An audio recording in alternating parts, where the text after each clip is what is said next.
Risk is something which is not visible. So you have to be always prepared for something. We are saying that okay, war is over, or war would be over, or COVID is over, but something else is kind of brewing somewhere. So I think the risk has played fully, and risk assets have suffered in last 30 days or so. So I think one set of risk play out is maybe at the peak or coming to an end, and then we'll start. And I think we have to prepare for the peacetime now. What is happening in stock market front, that is more than $1 billion daily selling by FI, because that is a real war for us. You know, we have to face that every day. So I think that we have faced brilliantly. So they have had a wonderful exit from India, I would say, but I think they will have very painful entry if at all they want to enter.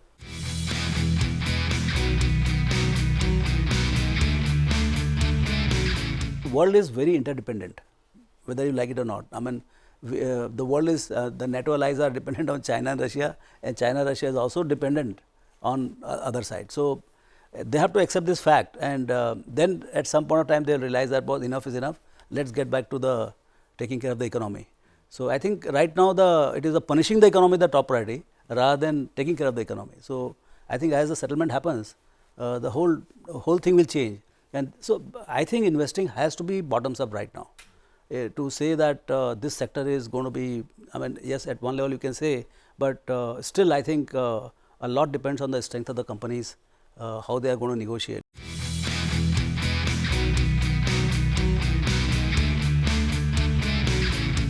I think services will do better than manufacturing, because all these raw materials go into manufacturing. So who's hit where and how much, who knows? You know, so that you have to do company-wise assessment in manufacturing.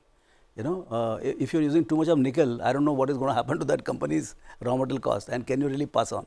So, you know, overnight you are negative territory. Cement company, they are in current cost structure, they are negative territory. I mean, so how they come back, how much they are able to pass on. So those things we have to see.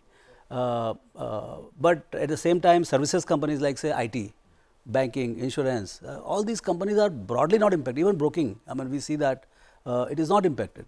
So yes, mark to market, the losses to the customers, their own sentiment, that is going to hurt for sure in the short run. But broadly, the business model is not impacted.